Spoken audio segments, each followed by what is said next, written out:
এইখান থেকে মাদক নির্মূলের সূচনা শুরু হবে। একটা জিনিস আপনারা খেয়াল করেছেন যে আমরা বহু বছর পরে একটা মুক্ত আলোতে মুক্ত বাতাসে গণতান্ত্রিক একটা পদ্ধতিতে সরকার গঠন হওয়ার পরে এখন মুক্ত আলো বাতাসে ঘুরে বেড়াচ্ছি।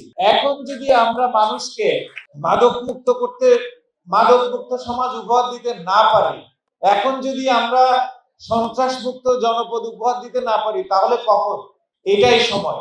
এই সময়ে আমাদের প্রত্যেককে আমাদের এই কাজগুলোতে, আমাদের এই মাদক নির্মূল অভিযানে সবাইকে এগিয়ে আসতে হবে।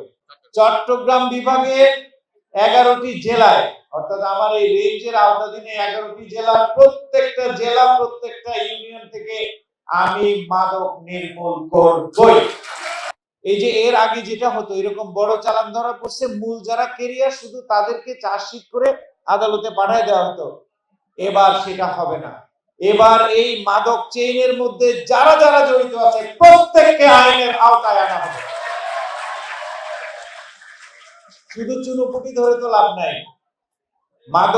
মাদকের ডিলার, মাদকের ব্যবসায়ী, মাদকের যারা অর্থ যোগানদাতা এবং মাদকের যারা পাইকারি ব্যবসায়ী, যারা খুচরা ব্যবসায়ী এবং যারা মাদক সেবী, কাউকে ছাড় দেওয়া হবে না। আমাদের একটা গবেষণা বলছে এই বাংলাদেশে 82 লক্ষ লোক মাদকাসক্ত এবং মাদক পেশার সাথে জড়িত। আমার এই পুরা রেঞ্জে যদি আমি হিসাব করি সেটা হয়তো 20 থেকে 30 লক্ষ লোক। এই 20 লক্ষ লোক আমার কাছে গুরুত্বপূর্ণ না, আমার এখানে 3.5 কোটি লোক আমার কাছে গুরুত্বপূর্ণ। এই 3.5 লক্ষ কোটি লোকের জীবন রক্ষার্থে, তারা নিরাপদে চলার স্বার্থে এই 20 লক্ষ লোকের বিরুদ্ধে আমার এই যুদ্ধ শুরু হয়েছে।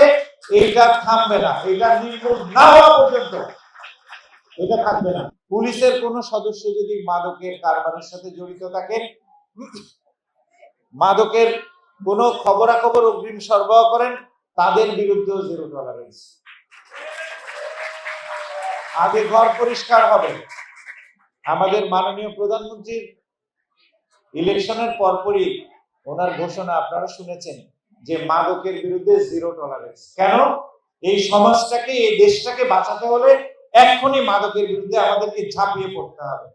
কারণ এই মাদক থেকে যদি আমরা মুক্ত না হতে পারি, তাহলে আমাদের ভবিষ্যৎটা অন্ধকার, আমাদের এই দেশের ভবিষ্যৎটা অন্ধকার। সুতরাং দেশের স্বার্থে, জাতির স্বার্থে আমাদেরকে এই মাদকের বিরুদ্ধে স্পষ্ট অবস্থান নিতে হবে এবং আমরা সেই স্পষ্ট অবস্থান ঘোষণা করছি